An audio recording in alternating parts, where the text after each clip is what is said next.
Welcome to our channel, a sacred space where broken hearts find healing, weary souls discover hope, and every hurting spirit is reminded they are deeply loved by God.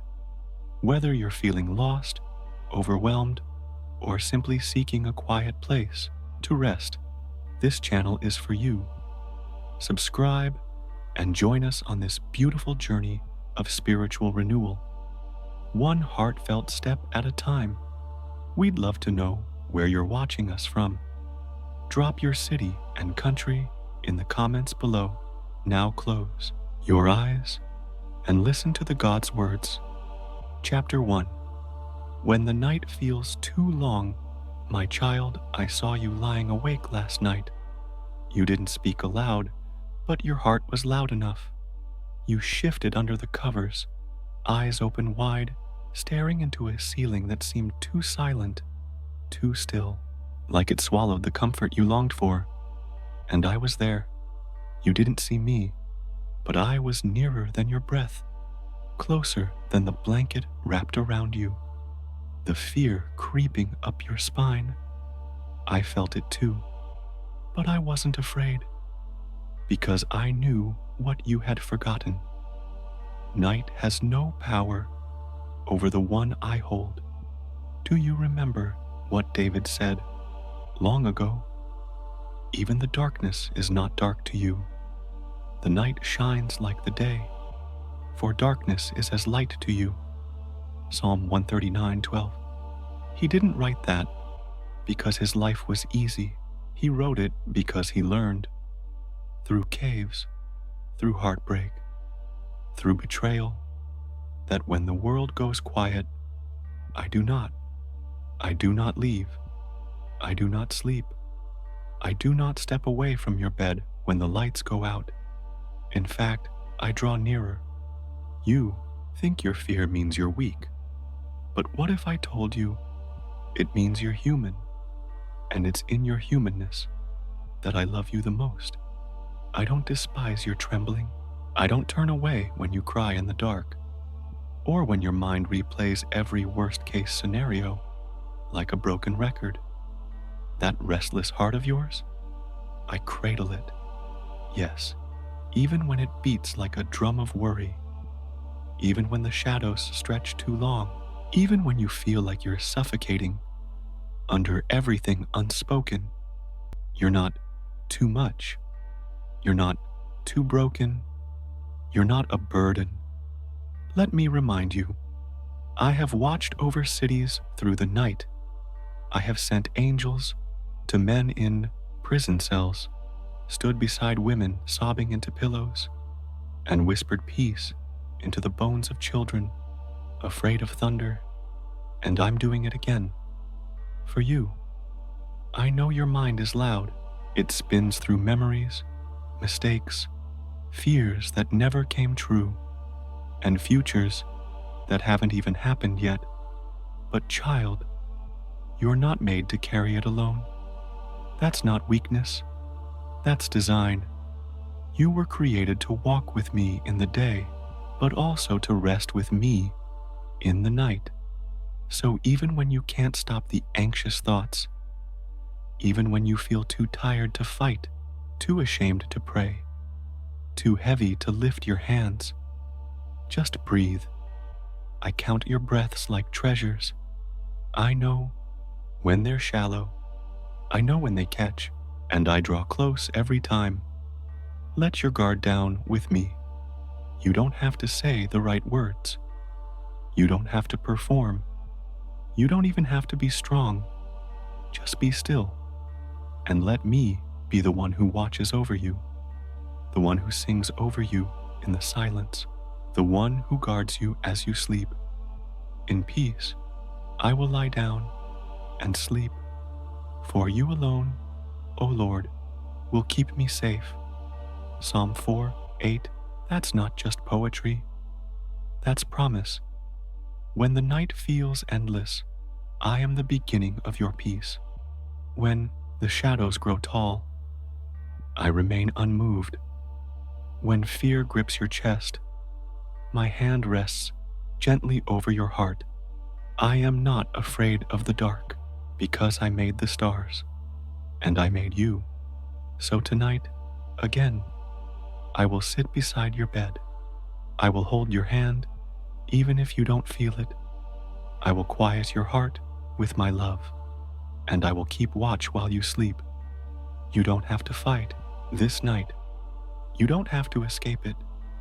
You only have to rest, because I am here, and you are mine. Chapter 2. The weight of what I've done. My beloved, I see how heavy you've been walking. You carry it like a stone in your chest. The things you regret, the words you wish you could take back, the choices you wish you never made.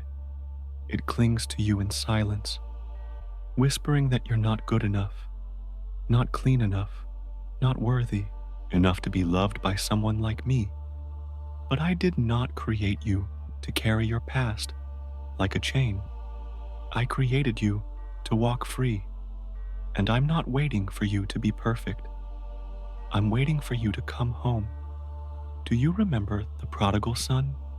He rehearsed his apology the whole way home. He thought he'd need to earn his way back. He thought his shame would define him.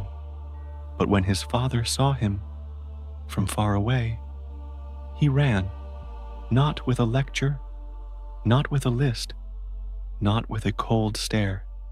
He ran with open arms. That father was talking about me. You think your sin has pushed me away. But what if I told you it's the very place where I draw near?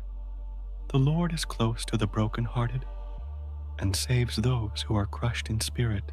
Psalm 34:18. That means right now, while you're still hurting, while you're still ashamed, while your voice trembles to speak to me, I'm already here. I haven't left. Guilt tells you that you're too far gone, but grace says it is finished. Shame says you've ruined everything. But I say, I make all things new.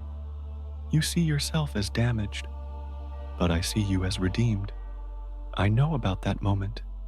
Yes, the one you never speak about, the one that wakes you up at night, the one that changed how you see yourself. I was there, not to accuse, but to rescue. Do you think your sin shocked me? Child, I knew everything about you before I formed your soul. I know the cracks. I know the stains. And still, I chose the cross.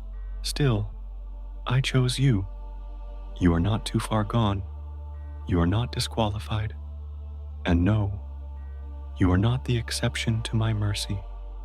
Let me wash you. Let me speak truth over the lies. You think your sin defines your worth, but your worth was never based on your performance. It was based on my love, a love that cannot be undone. If we confess our sins, He is faithful and just to forgive us our sins and to cleanse us from all unrighteousness. Or John 1:9, not just some unrighteousness, all. That includes what you did.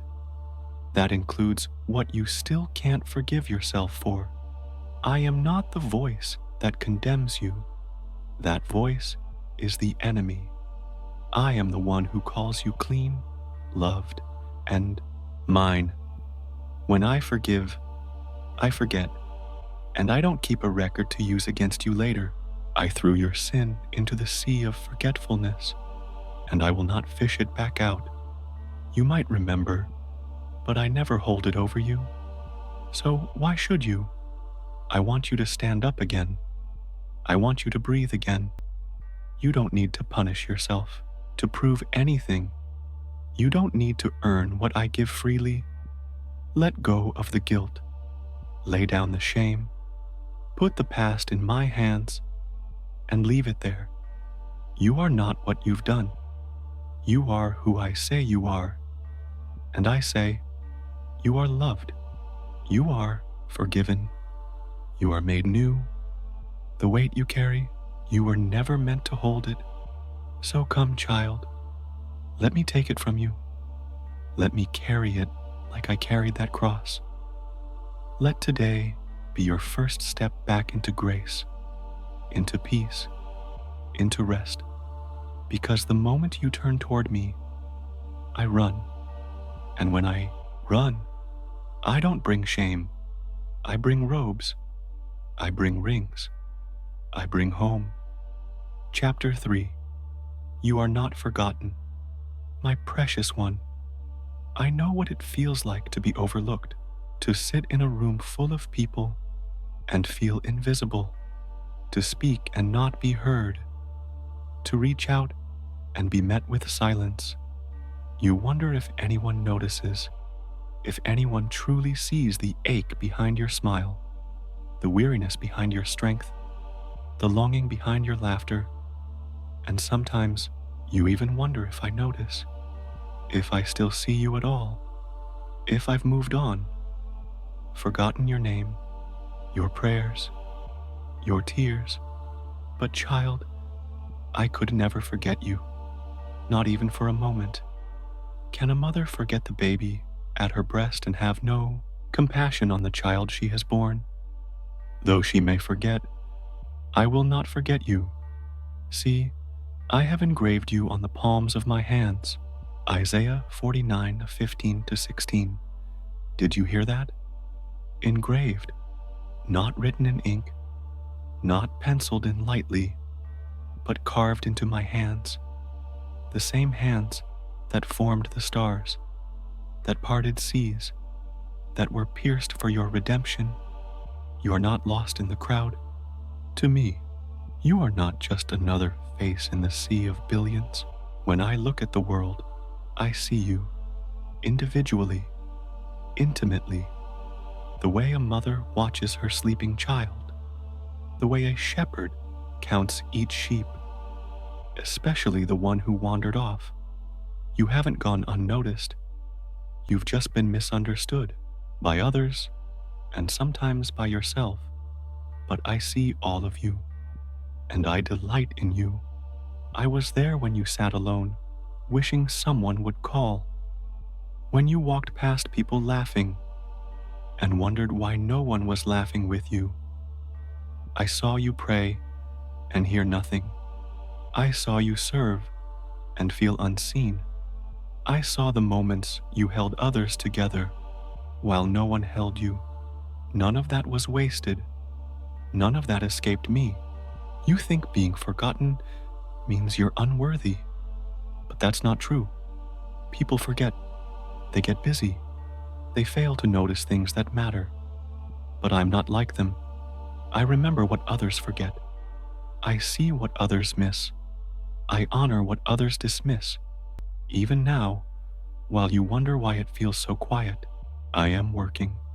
Silently, lovingly, strategically, just like I did with Joseph in prison, Hagar in the desert, Elijah under the broom tree. They thought they were alone. They thought they were forgotten, but their names were etched in my story, and so is yours. I know what you're longing for: connection, belonging, someone to choose you without conditions, someone to stay, someone to see you without you having to explain yourself. That's me, child. I don't need you to perform. You don't have to be loud to get my attention. You already have it. You always have. Even if everyone else walks away, I stay. Even when your phone doesn't ring, my voice is calling. Even when the world forgets you, heaven remembers. The Lord remembers us and will bless us. Psalm 115:12. You're not forgotten. You're beloved. You're not overlooked. You're held. I want you to come sit with me, not to prove anything, but just to be. Bring your quiet ache. Bring your silent questions. Bring your fragile hope. And let me remind you what is true. I made you with care. I know your name. I see your heart. I never look away. You don't have to earn my attention. You already have it, fully. When the world grows cold, when people forget to reach out, when you feel like a ghost in your own life, I am still there, and I remember every tear, every prayer, every silent cry for connection, and I answer, not always with noise, but with presence, the kind that stays, the kind that heals, the kind that never forgets. Rest now, my child. You are seen. You are chosen. You are deeply, eternally known. You are not forgotten. You never were, and you never will be. Chapter 4. Even when you doubt me. My beloved child, you've been afraid to admit it. The questions, the quiet doubts that echo louder in your soul than any prayer you try to speak. You wonder if it makes you unfaithful.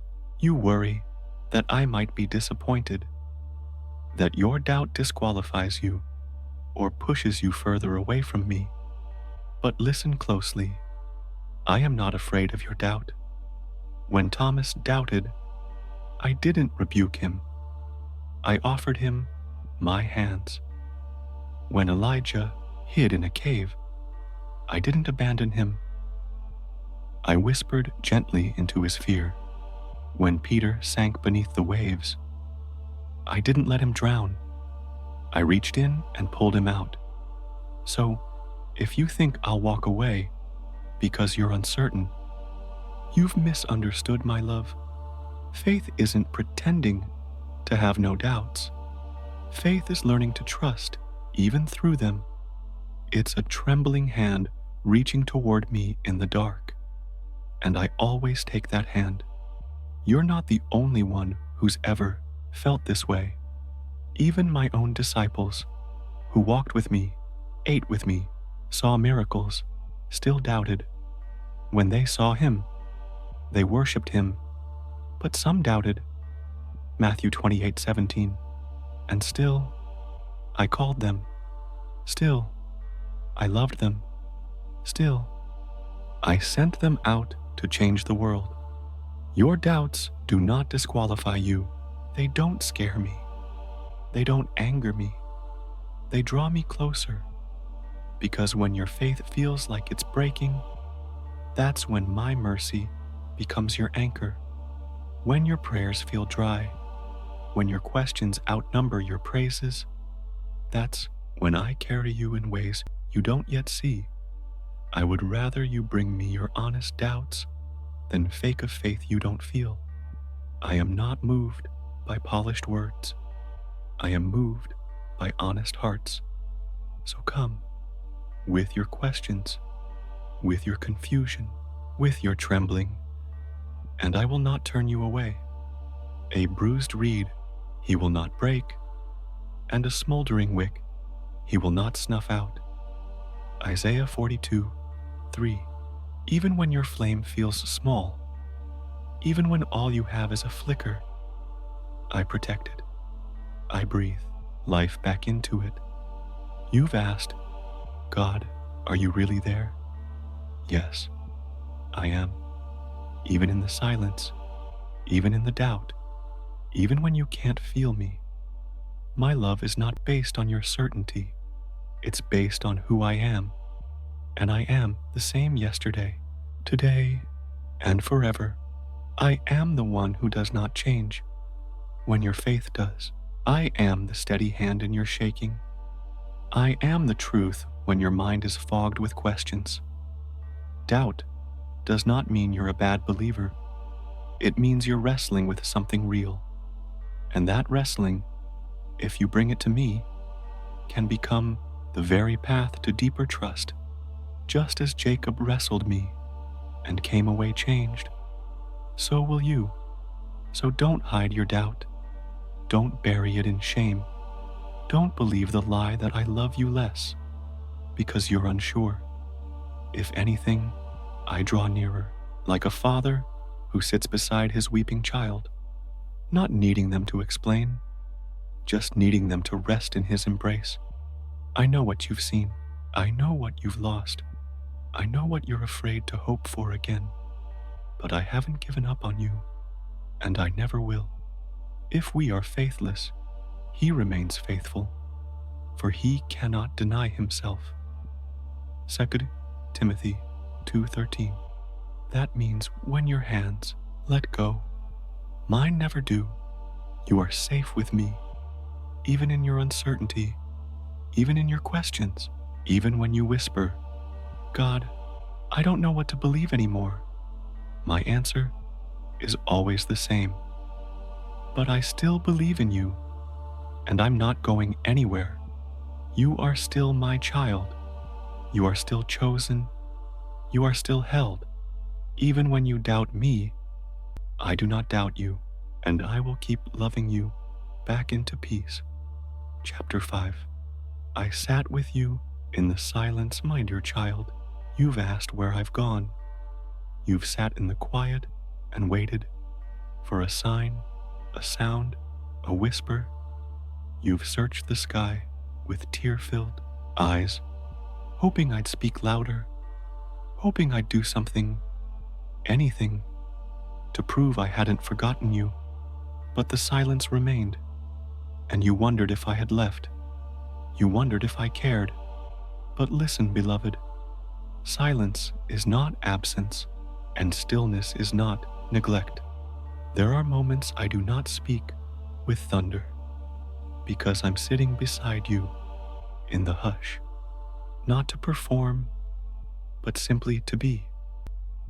I was with you that night, when the world felt too far away, when the grief swelled quietly in your chest, and no one asked how you were. I knew. I saw the way you held back tears in front of others, how you waited until the door closed to collapse to your knees. And I knelt beside you. You didn't hear me, because I wasn't talking. I was listening, holding space for your pain, catching every tear before it could hit the floor. Do you know what the psalmist said? You keep track of all my sorrows. You have collected all my tears in your bottle. You have recorded each one in your book. Psalm 56:8. Every tear, every sigh, every long silence. I haven't missed a moment of it. You see silence as distance, but I see it as sacred. It's in the quiet that I sometimes do my deepest work. You may not feel me moving, but I am shaping something beneath the surface. In your soul, in your story, in the unseen soil of your faith. You want words, and I understand that. But sometimes, presence is deeper than words. Think of the friends who showed up when you didn't want to talk, who just sat with you. No fixing, no preaching, just quiet love. That's what I offer. Not performance, but presence. Not noise, but nearness. The silence isn't punishment.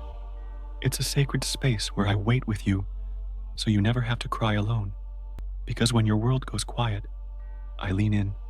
I know the loneliness, the way it creeps in like a fog, filling the empty spaces of your heart with echoes and questions and memories.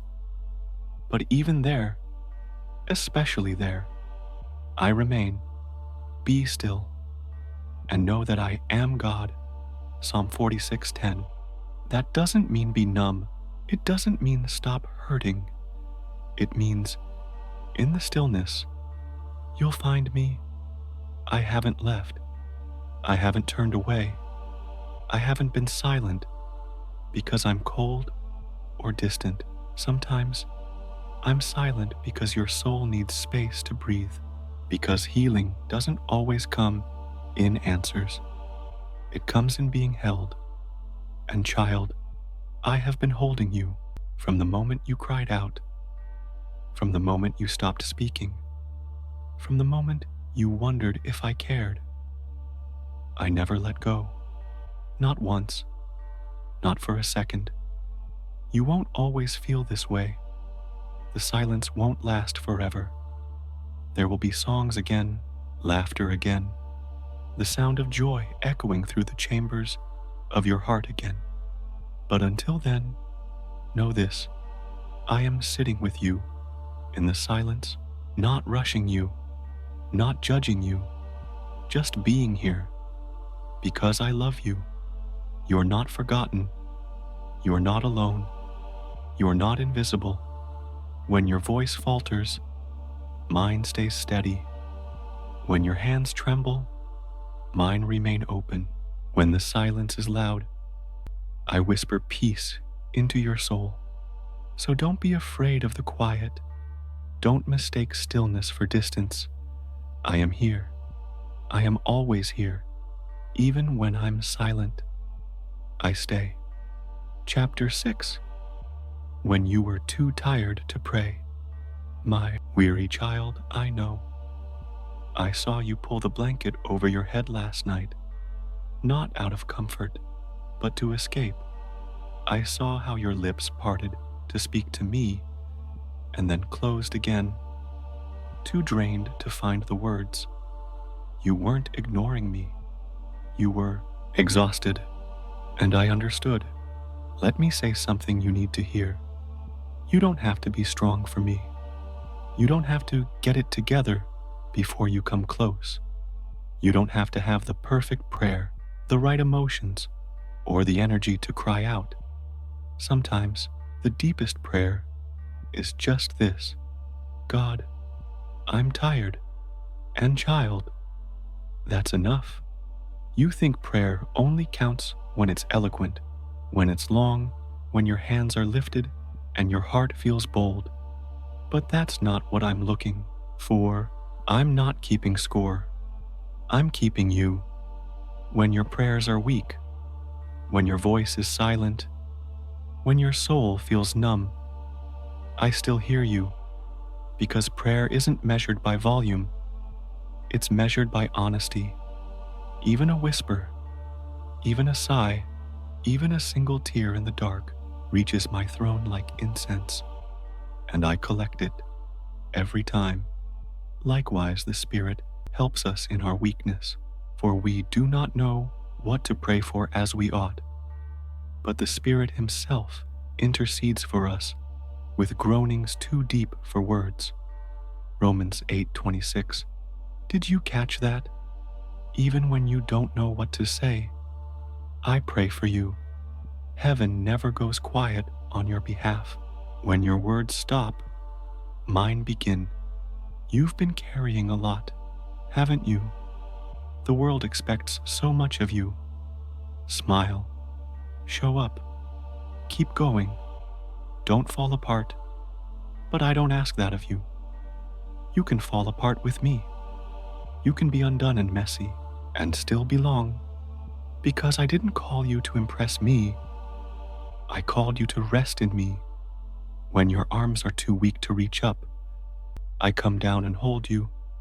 When your knees won't bend in prayer, I kneel beside you. When your voice fails, my Spirit intercedes in ways deeper than language. Rest is holy. Child, it's not failure. It's not laziness.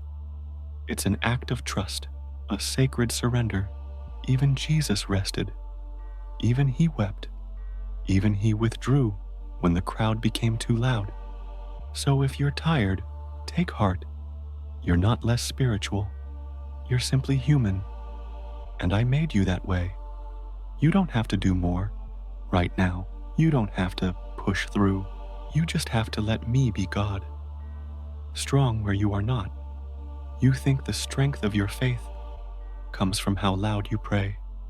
But I look deeper, to the one who still chooses me, even when they can't feel me, to the one who lies down in weariness, but still whispers my name in the dark. And you're still choosing me, even in your fatigue, even in your stillness, even in your surrender. And that is enough. So come, tired one, let me carry you. Let me restore you. Let me sing over you as you sleep. Come to me, all who are weary and burdened, and I will give you rest. Matthew 11:28. That's not just a verse. It's my heart, my promise, my open arms. You don't need to impress me. You don't need to pretend. You don't need to perform. You only need to rest. And I will hold you while you do, even when you're too tired to pray. I am not too tired to love you, and I never will be. Chapter 7. You can let go. Now, my child, you've been holding on for so long, gripping things that were never yours to carry. People, outcomes, regrets, fears, expectations. You hold them tightly, afraid that if you let go, everything will fall apart, afraid that no one else will hold it if you don't. But I'm here to tell you gently, lovingly, completely, you can let go now. You were never meant to carry it all, not the weight of the world, not the pressure to fix everything, not the silent fear that you're failing. I see how you wake up already tired, because your mind never stops working, replaying what you should have done, worrying about what might happen, trying to control what you cannot change. You think it's your responsibility to hold it all together, but that burden, it's breaking you. Cast all your anxiety on him, because he cares for you. Or Peter 5:7, not some of it, not the parts that feel safe to release, all of it, even the parts you think you must carry alone. Let me show you what surrender looks like. It's not defeat, it's not weakness, it's not giving up, it's laying it down at my feet and finally breathing again. It's choosing to believe that my hands are more capable than yours. You've tried so hard to control the outcome, to make people stay, to protect yourself from pain, to plan your future like a puzzle you can solve alone. But child, control is an illusion, and it's exhausting your soul. What if peace isn't found in holding on tighter? What if it's found in letting go into my arms? Let go of the guilt you keep rehearsing. Let go of the what ifs and the should haves. Let go of the fear that you're falling behind. Let go of the identity you've built around being the strong one. You don't need to be the hero. I already am. I've seen the way you've quietly held together everyone else's world, even while yours was unraveling. I've watched you love people who never said thank you. I've listened to the prayers you whispered for others while ignoring your own fatigue. But I never asked you to carry it all. I asked you to trust me, to rest, to come and be held. Come to me, all who are weary and heavy laden, and I will give you rest. Matthew 11:28. You've read those words before, but have you lived them? Have you let me truly carry you? You don't have to understand how I'll fix it.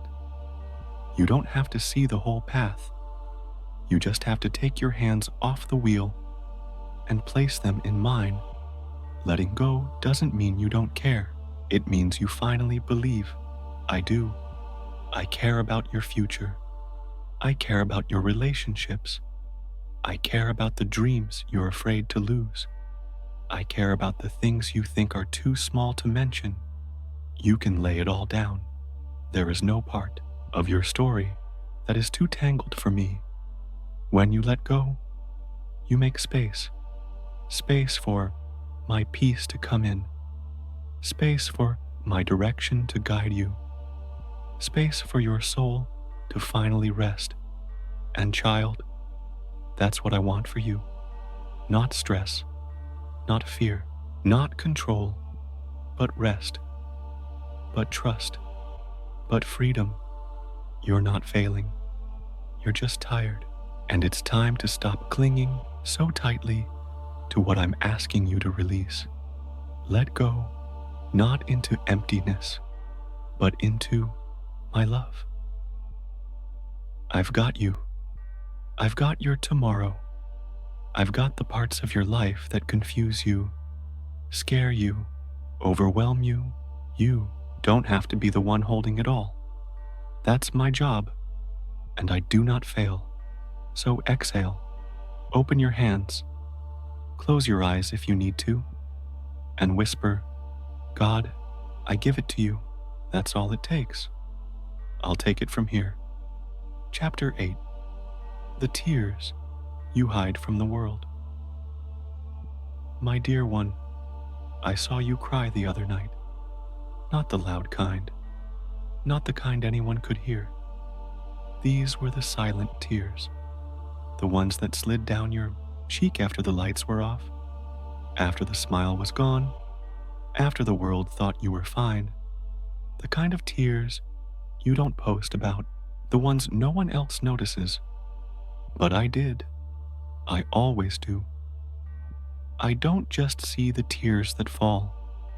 I see the ones you hold back, the ones that pool behind your eyes when someone asks if you're okay, and you nod, even though you want to scream, no.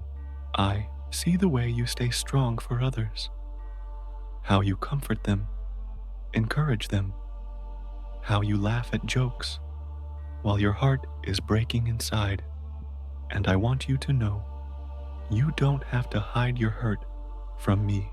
You've been taught that being strong means being silent, that faith means smiling through pain, that trust means not questioning, not breaking, not crying.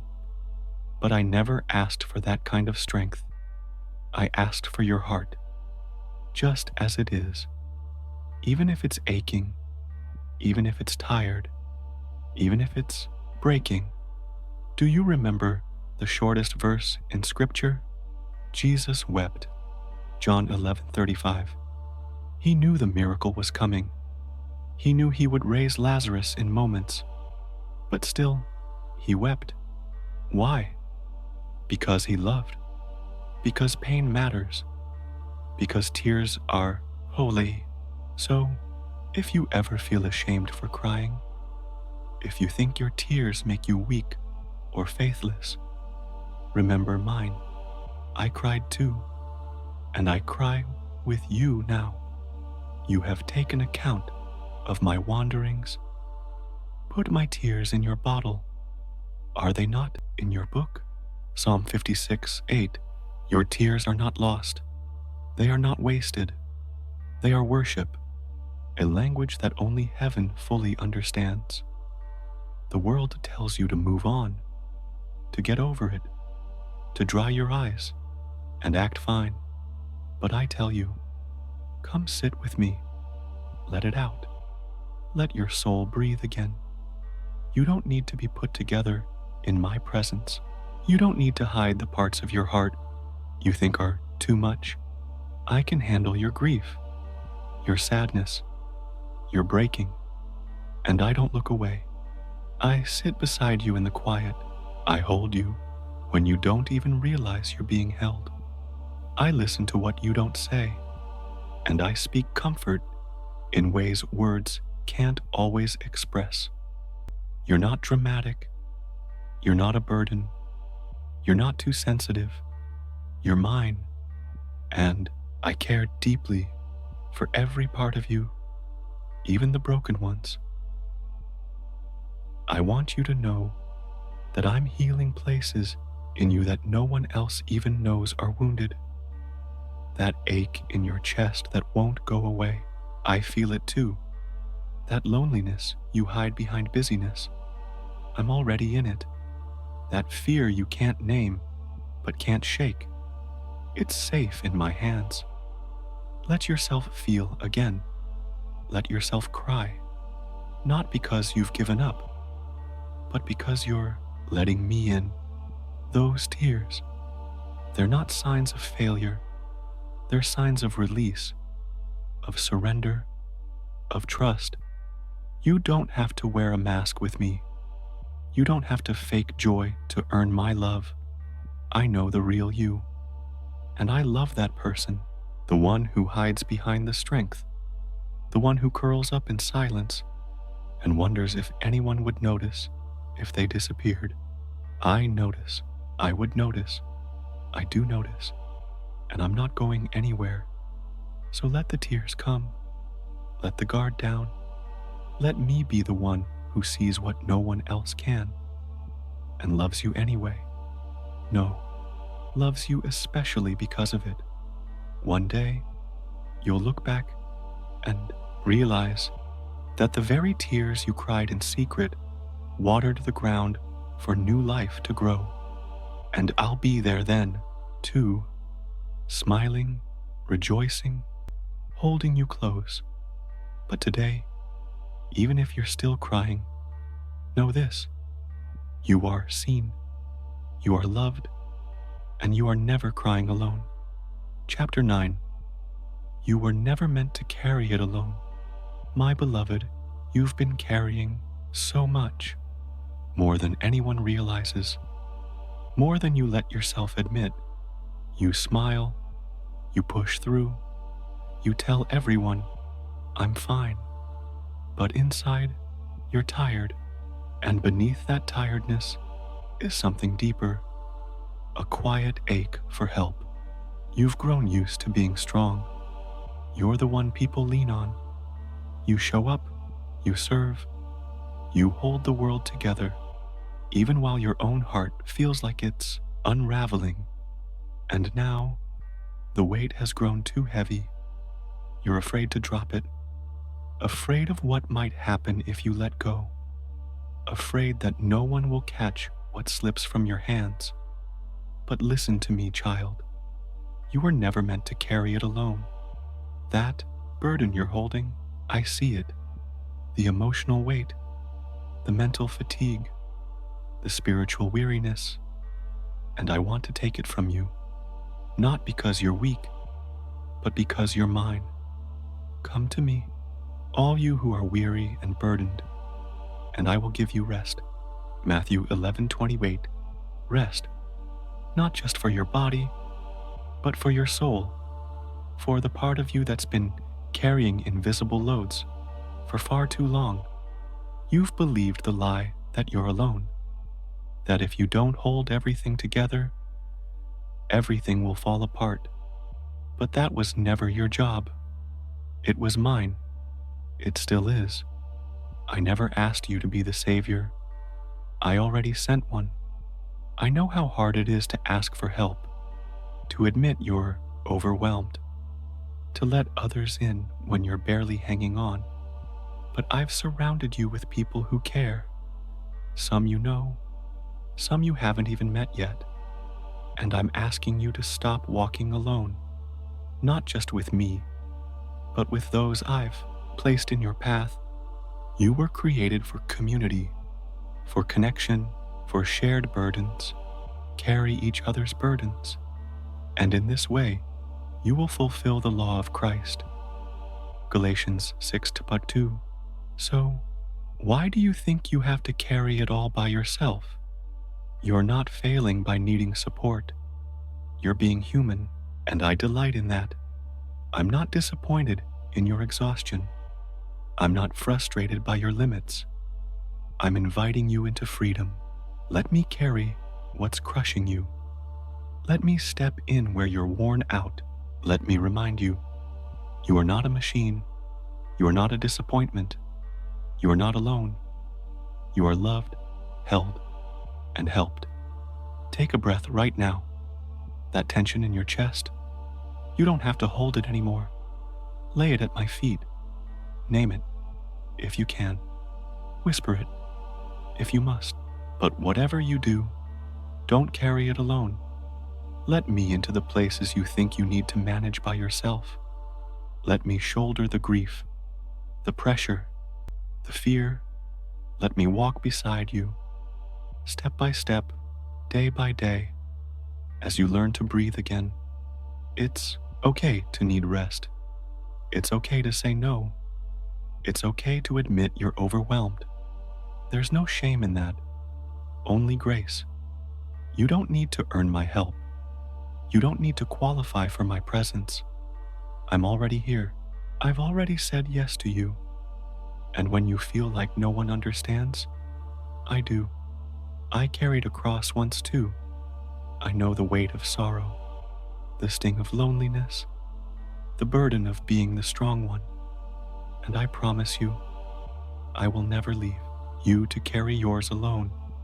So let go of the belief that you have to do this by yourself. Let go of the voice that says asking for help is failure. Let go of the guilt for feeling tired. You are allowed to lean. You are allowed to rest. You are allowed to be human. In the arms of your Creator, I will carry you, and I will carry what you carry, because that's what love does. And I love you, always, with no conditions, with no limits. Now breathe and rest. You were never meant to carry it alone. Chapter 10. I knew you before you broke. My beloved child, before the first tear ever fell, before every heartbreak, before the world's weight pressed down on your spirit, I knew you, not just the person you became, but the one I dreamed up when I formed you in my mind and spoke your name into being. Before I formed you in the womb, I knew you, and before you were born, I consecrated you. Jeremiah 1:5. That verse isn't about a future plan. It's about my heart for you. It's my declaration that you were never an accident, never an afterthought, never a mistake. You carry scars. Scars from choices, scars from pain, scars from seasons you wish you could erase. But even those scars were present in my knowing. I knew you on your best days, and I knew you on your worst days. Before the breaking, before the falling, before the fear, you see yourself now through the lens of brokenness, a fractured vase, a wounded soul, an identity defined by the moment you fell apart. But let me show you how I see you, a masterpiece in progress, handcrafted with intention, cherished in every detail. Even the parts you call ugly, I knew you before you broke. I knew the moment your heart would shatter, and I prepared my arms to catch every piece. I saw the night you felt abandoned, and I stationed my angels to surround you. I felt the sting of betrayal you would endure, and I whispered my truth into your soul. You are mine, child. Your brokenness does not surprise me. It does not disappoint me. It does not change my love for you, because you are more than what happened to you. You are more than the sum of your mistakes, more than the echoes of hurt. You were known before the world knew you. You were loved before you could love yourself. I know your pain intimately because I walked the path of suffering. I carried rejection. I felt abandonment. I endured the cross, all for you. So when you think your pain isolates you, remember, mine is woven into yours. I understand your broken heart because I bled for it.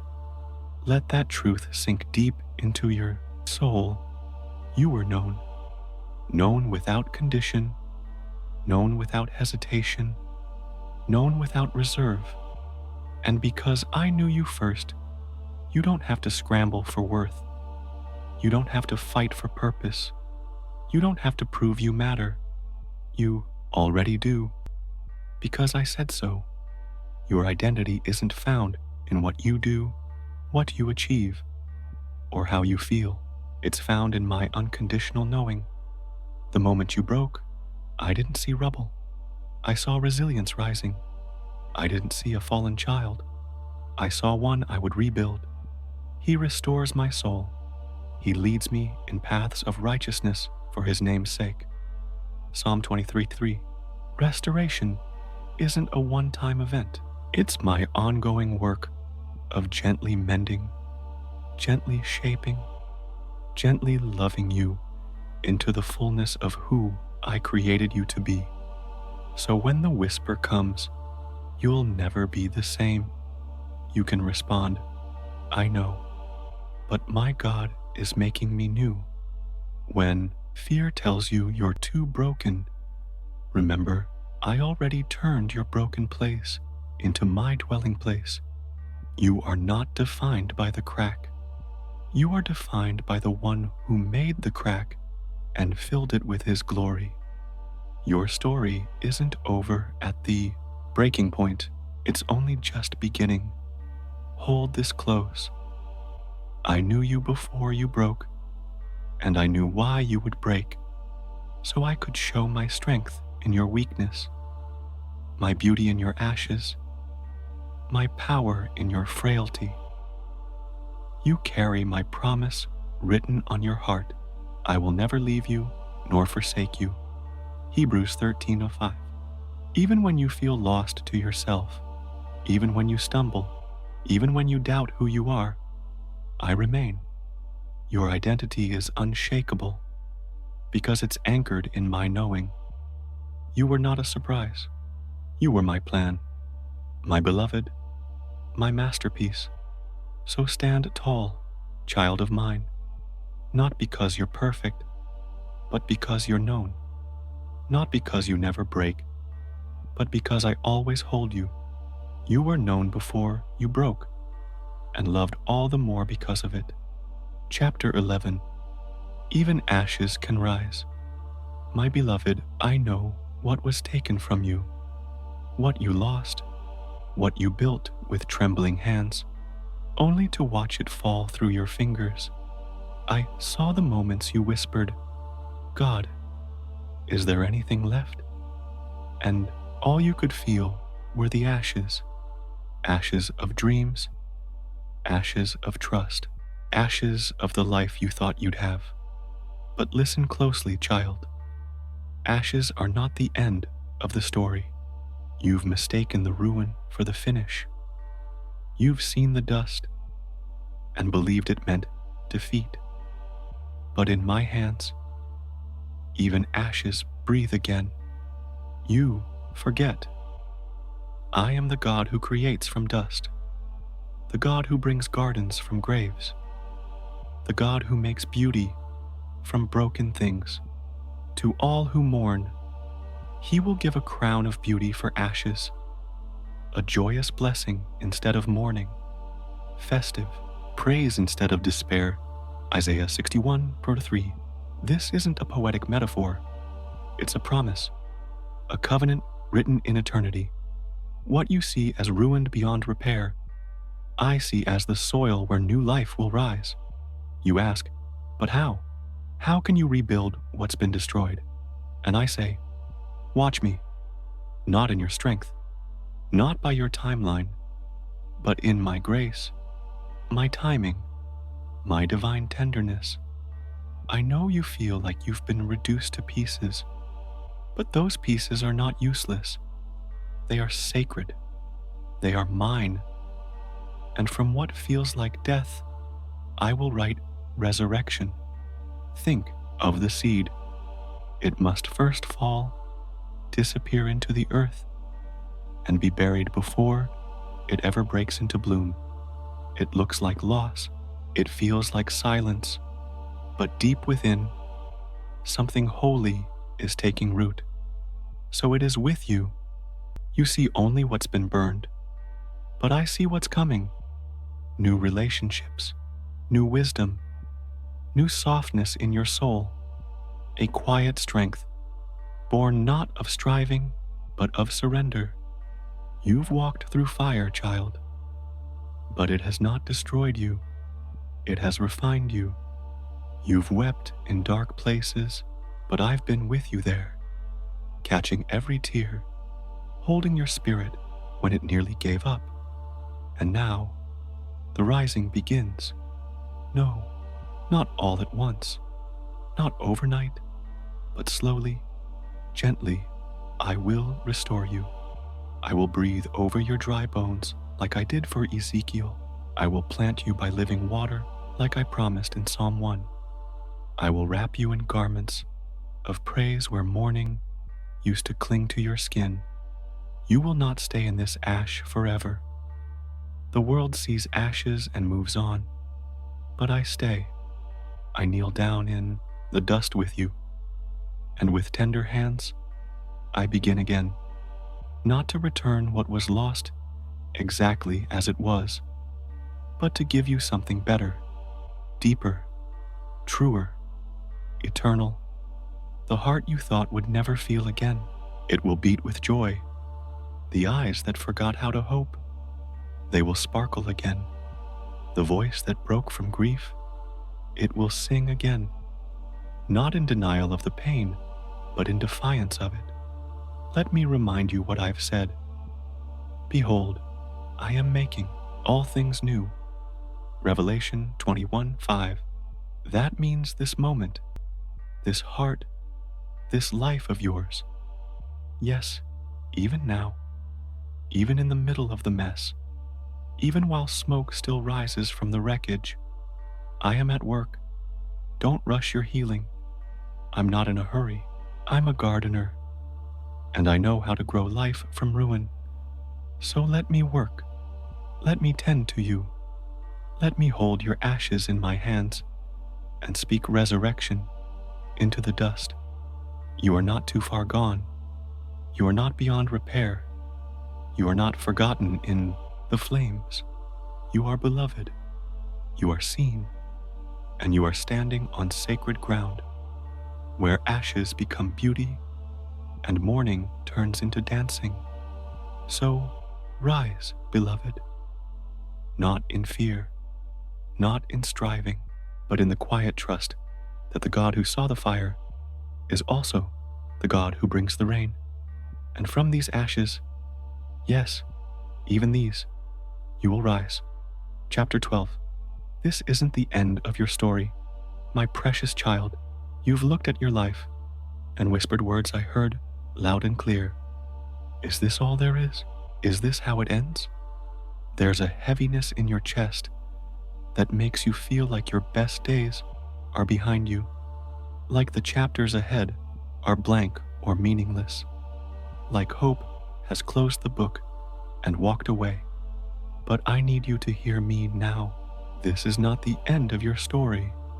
I know what it feels like when your heart aches with quiet resignation, when the world around you moves forward, but you feel frozen in one moment, one loss, one failure. You wonder if you've missed your chance, if the broken pieces can't be put back together, if the dreams are too far gone. But child, I am the author, and I never stop writing, not even in the silence, not even in the sorrow. Being confident of this, that he who began a good work in you will carry it on to completion until the day of Christ Jesus. Philippians 1:6. That means your story didn't stall when life got hard. It didn't end when the chapter turned dark.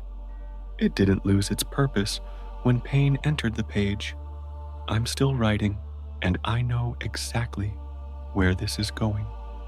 You're living through a chapter that feels too heavy. I see that. But it's not the last one. Just like Joseph in the prison cell, just like Ruth in the fields, just like David in the cave, your present chapter does not define your final outcome. What looks like a delay is not a denial. What feels like an ending is often a beginning you haven't recognized yet. I write stories of redemption. That's what I do. It's who I am. I take what the enemy meant for evil and use it for good. I take closed doors and turn them into divine detours that lead you closer to my heart. I know what others have said. I know what your own mind has told you, that you're done, that it's too late. that your purpose has passed. But I don't write people off, I write them in. And I've written you into a narrative more beautiful than you can imagine. When you can't see the future, it's okay. That's why I walk ahead of you. When you're too tired to believe again, just lean on me. I'll carry your hope until you can hold it again yourself. Don't judge the story by the middle. Don't close the book just because this chapter hurts. Remember, every resurrection requires a tomb. Every breakthrough walks through silence first, and every great story has a turning point that starts when everything seems lost. You're not finished. You're not forgotten. You are not forsaken. You are in the hands of the one who knows how to bring light from darkness, strength from weakness, and healing from the deepest wounds. Let me take your fear of the future. Let me replace it with trust in what I'm building. You don't have to see the full map. You only need to hold my hand and take the next step. I am not done with you, not even close. You will smile again, not a forced smile, but the kind that rises from a soul that's been restored. You will feel again, not just pain, but joy, deep and full. You will love again, dream again, live again, not in the shadow of what was lost, but in the glow of what is being redeemed. So close your eyes tonight and know this truth. This isn't the end. This is a turning point, a moment of pause before the breakthrough, a chapter of pain that will give way to one of purpose. I'm not just saving you, I'm sending you into places where your scars will speak, where your healing will be someone else's hope, where your survival becomes a testimony to the power of the God who writes stories that never truly end. You are still becoming, and I'm not finished. Your story goes on, and I walk every word with you. Chapter 13. I was with you in the storm, my beloved. I remember the moment the winds picked up, the sky darkened, your heart raced, and everything you knew began to shake. It felt like the ground was giving way beneath you. The people you trusted grew quiet. The prayers felt unanswered. The peace you once held like a warm light. It flickered in the rain. But I need you to know something. Something you may have questioned in the darkest hour. I was with you in the storm. You didn't see me, but I was closer than the thunder. You didn't hear me, but I was speaking through the stillness. You didn't feel me, but I was holding you tighter than you've ever been held. Not one wave touched you that I didn't account for. Not one gust of wind escaped my notice. I was there. When you pass through the waters, I will be with you. And when you pass through the rivers, they will not sweep over you. When you walk through the fire, you will not be burned. The flames will not set you ablaze. Isaiah 43:2. That wasn't a poetic hope. It was a promise, a vow from the one who created the seas and walks upon them.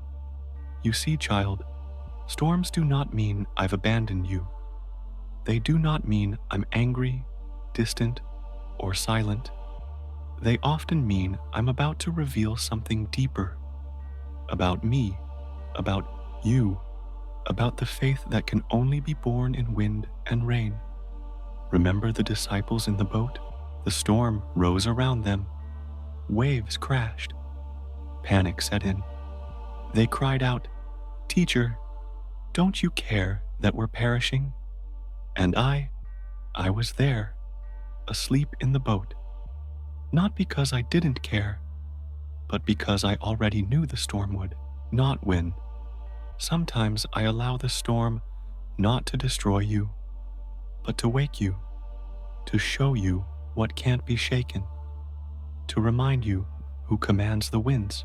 You think the storm came to break you, but I used it to deepen you, to anchor you, to call you to a trust that's stronger than fear.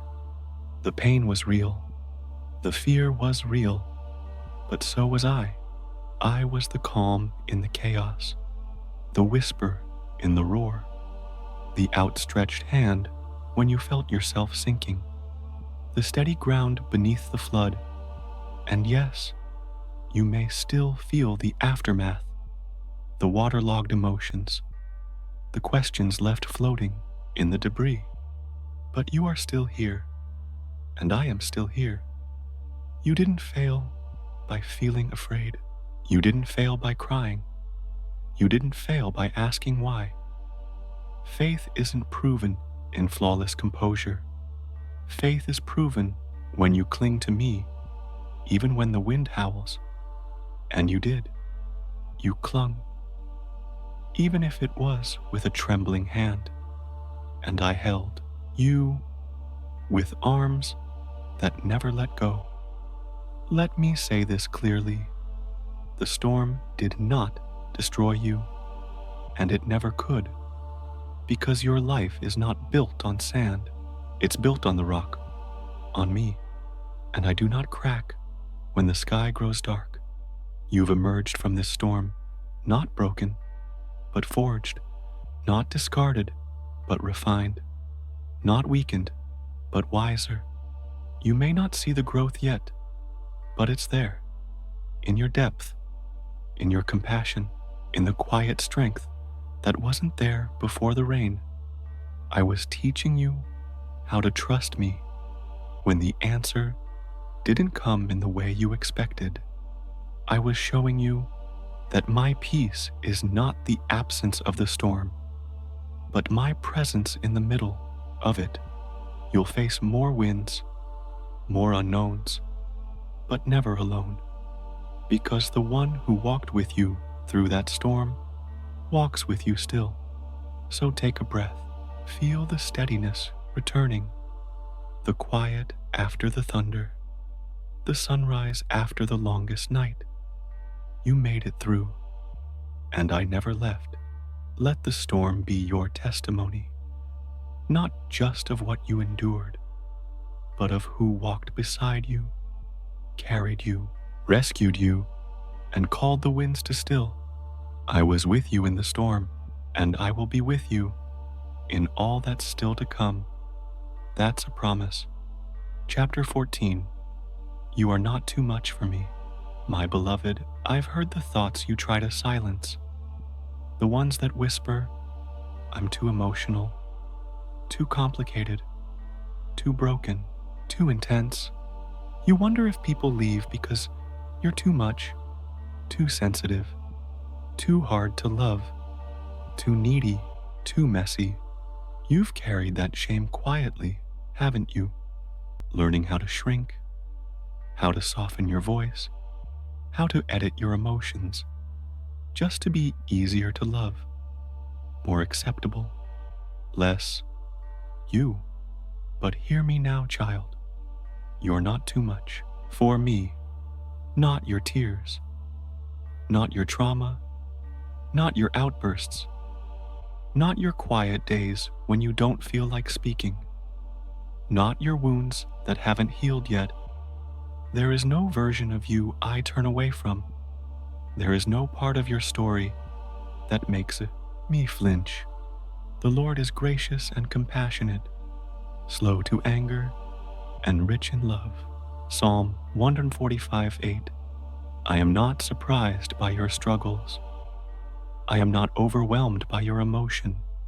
I am not tired of you, not bored with your prayers, not impatient with your process. You are not a burden. You are my beloved.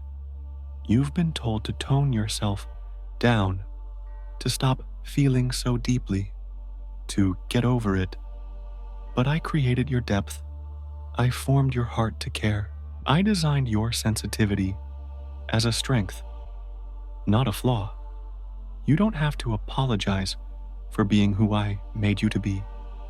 Do you know why your heart feels so heavy sometimes? Because it holds love, sorrow, hope, fear, compassion, memory, all at once. That's not a mistake.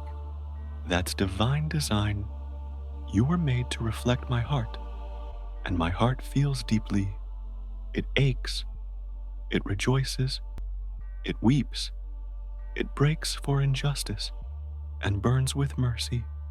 So does yours, and that's holy. You don't have to hide the parts of you that feel too big for the world, because with me, there is no too big, no too emotional, no too broken, no too complicated. There is just you and the God who holds every single piece without hesitation. I don't need you to be smaller. I don't need you to be quieter. I don't need you to be less intense. I need you to be honest, to let me into the fullness of who you are. Even the chaos, even the confusion, even the pain that feels ugly when it spills over. Let me love you there. You're not hard to love. You've just been loved by people who didn't understand you, who didn't see the beauty under the burden. But I do. I have loved you with an everlasting love. I have drawn you with unfailing kindness. Jeremiah 31:3. That love? It doesn't run away when it gets hard. It doesn't walk out when you cry again. It doesn't give up because you're still healing. It stays. I stay. You've tried to make yourself easier for others, but you don't have to perform for me. You don't have to edit your soul. You don't have to hide the struggle behind a smile that convinces no one. Come undone if you need to. Cry if you need to. Rage, whisper, doubt, wrestle, rest, whatever season you're in. I will not walk away. Let me into the parts of you you've been told were too much. The fears, the mistakes, the wounds still open. Let me show you they're not too big for me. In fact, those are the places where my love flows most deeply. There is no version of you that I regret creating. There is no version of you I'm waiting to replace. I don't love a future, fixed-up version of you. I love you now, as you are, right here, right now. So let go of the shame. Let go of the guilt. Let go of the fear that says, if they really knew me, they'd leave. Because I do know you, and I'm not going anywhere. Let the world call you too much. But know this, to me, you're just right, just enough, just mine. Always have been, always will be. Chapter 15. The Whisper in the Wilderness. My precious one, you've been wandering for a while now. You haven't called it that, but deep inside, you feel it. The ache, the disconnection, the question you're too afraid to speak aloud. God, where are you? You're in the wilderness, not because you did something wrong, not because you failed, but because this is where the soul goes when I am preparing it for something deeper. And no, you're not alone. Then Jesus was led by the Spirit into the wilderness. Matthew 4:1. Did you notice who led him there? The Spirit, not the enemy, not the world, not his own mistake. The wilderness was not punishment. It was purpose. It was preparation. And it is for you too. You feel lost because the old ways of feeling me don't seem to work right now. The prayers feel dry. The word feels quiet. Worship feels like a whisper you can't reach. You're not broken. You're not failing. You're being invited to lean in and discover that my voice is not always in the thunder, but often in the whisper. Do you remember Elijah?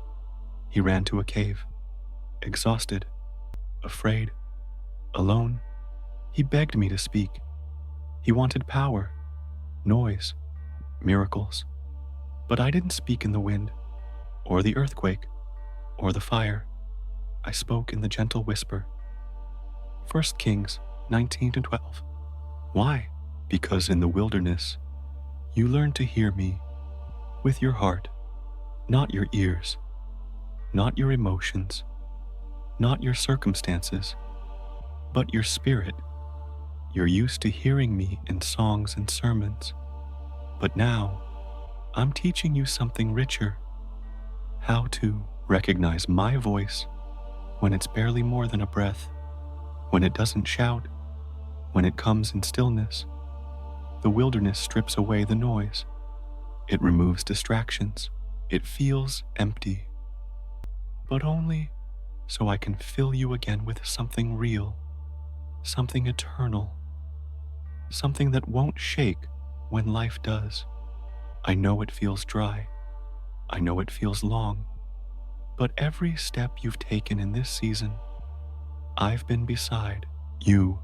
Every unanswered prayer heard, every tear you've cried in the quiet caught, every moment you thought I was silent, I was speaking, just in a different tone. You may not feel me, but I am not absent. I am walking beside you like I walked with Israel through the desert. I am raining down manna for each day, even when you don't see it fall.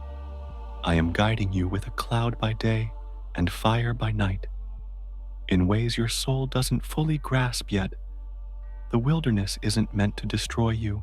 It's where I redefine you, not by what you do, but by who you are in me, beloved, chosen, safe, held. Let me tell you something gently. You're not off course. You're not being punished. You're being drawn in. When all else is stripped away, what remains is me. And I'm enough. I am the voice in the wilderness, the water from the rock, the bread that sustains you, the map when you have none. You think you're lost, but I've never lost sight of you. Even Jesus came out of the wilderness with power, purpose, and clarity. So will you. But don't rush it. Don't try to escape what I'm still using. Stay long enough to hear the whisper. It carries more weight than any shout ever could. You will not die here. You will be reborn here. You will not wither. You will deepen. And one day, this wilderness will become the soil of your testimony, not of how strong you were, but of how present I was when everything else went quiet. So breathe, beloved. Lean in, silence the panic, and listen. I am still speaking, not loudly, not urgently, but faithfully, lovingly, nearer than your next breath. This season may feel like wandering, but from my view, you are walking straight into deeper intimacy, deeper trust, deeper peace, because even here, especially here, you are not alone. Chapter 16. I still call you, beloved, my beloved. Yes, beloved. That's still what I call you. Even now, even after everything. You've called yourself many other names lately. Failure, disappointment, burden, unworthy, too far gone. But I haven't changed my voice. I haven't changed my heart. I still call you what I've always called you, beloved. You think you have to earn that title, as if love like mine comes only after perfection. But that's not how I love. That's not who I am. See what great love the Father has lavished on us. that we should be called children of God, and that is what we are. 1 John 3:1, it doesn't say, after you get it all right. It doesn't say, once you fix yourself. It simply declares what is true. You are mine. You are loved. You belong. You've made mistakes. Yes, you've wandered, doubted, even turned your back on me at times. But I never stopped looking at you with love. I never stopped calling you back, not with condemnation, but with compassion. You think I'm ashamed of you, but child, I died for you, not to shame you, but to restore you, to wash you in grace, to wrap you in righteousness, to remind you that your name is not what the world has called you, but what I have named you from the beginning. You are not your worst day. You are not the lie someone else told you. You are not what the enemy whispers in the dark. You are not forgotten. You are not damaged goods. You are beloved, chosen, seen, known, kept. You've disqualified yourself from love, but I never removed you from my heart. You think your weakness makes you unworthy, but I say your weakness is where my strength shines brightest. You think your brokenness is the end of the story, but I say it's the place where healing begins. You are precious and honored in my sight, and because I love you, Isaiah 43:4. That's what I've always felt about you, not just when you're doing well, not just when your prayers are polished, not just when your faith feels strong. Always, even when you pulled away, I stayed. Even when you doubted me, I still believed in you. Even when you forgot who you are, I remembered. You belong to me, not because you hold me tightly, but because I hold you, and I do not let go. Not when you cry, not when you run, not when you hide behind shame. You ask, but how can you love someone like me? And I answer, because you are mine, not because of what you've done, but because of who I am.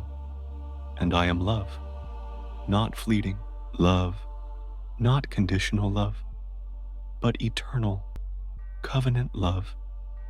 There's nothing you can do to make me love you more, and there's nothing you can do to make me love you less. I don't love the future version of you. I love you now, here, in the middle of the mess, in the middle of healing, in the middle of becoming. You don't have to strive. You don't have to earn. You don't have to prove anything. Just receive it. Let my love wrap around your tired soul like a blanket on a cold night. Let it calm the lies. Let it silence the shame. Let it remind you of what is true. You are still and forever my beloved. So lift your head, not in pride, but in peace. You are not the exception to my grace. You are the reason for it. Let me call you what the world has forgotten. Let me restore the name the enemy tried to steal. Let me speak over you what no wound can erase.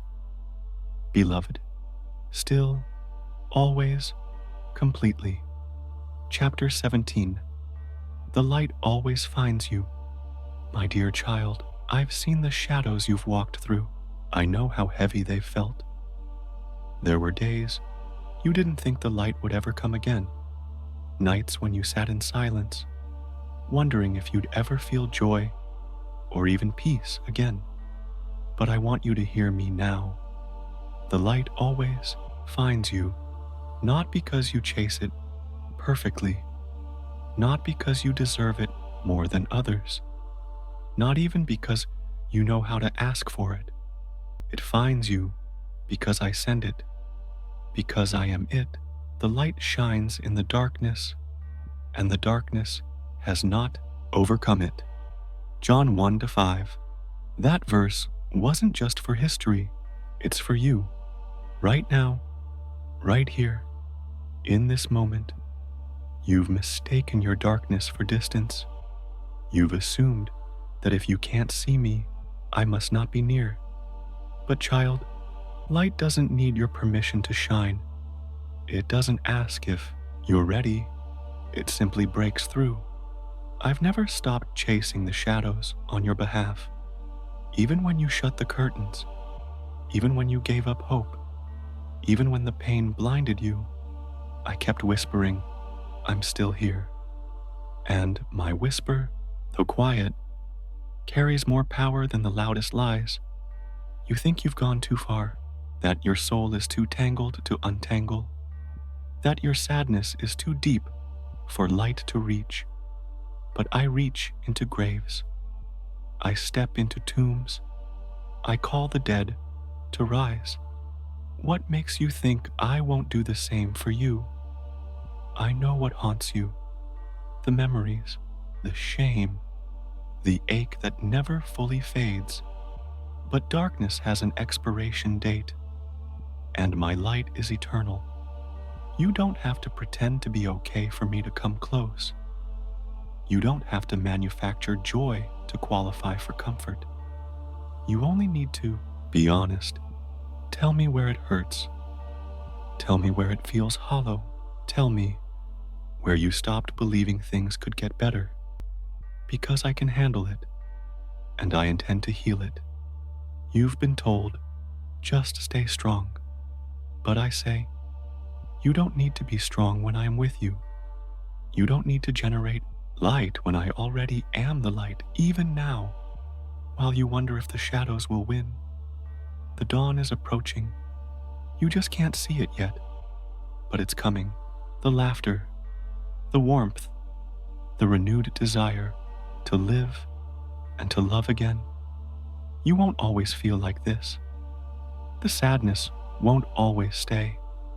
The weight won't always be so heavy, because I'm leading you forward, out of the cave, out of the fog, out of the story that darkness tried to write for you, and into something brighter, not just lighter in mood, but brighter in purpose. Even now, I am igniting hope again, like a candle in a long hallway, flickering at first, but steady. You are not forgotten. You are not unseen. You are not beyond reach. You are found, even in the dark, especially in the dark. You think you're searching for the light, but it's already on its way to you. It always was, because I never let my children sit in darkness forever. Let my light enter the cracks today, the ones you've tried to seal, the ones you've hidden, the ones that leak pain when no one's watching. Let it warm you. Let it breathe again inside you. Let it lift your head. The people walking in darkness have seen a great light. On those living in the land of deep darkness, a light has dawned. Isaiah 9:2. Yes, you are the one I'm speaking to. You are the one I'm chasing with light. And this is not the end. So, if all you can do today is whisper, God, help me believe again, then that is enough. I will do the rest. I always do, because the light you need is not far away. It's me, and I always find you. Chapter 18. Come rest in me. My beloved, you've walked a long road, through fear, through pain, through silence, through storms. You've cried in secret, wrestled in the dark, and fought battles no one else could see. But now, I am inviting you into something deeper.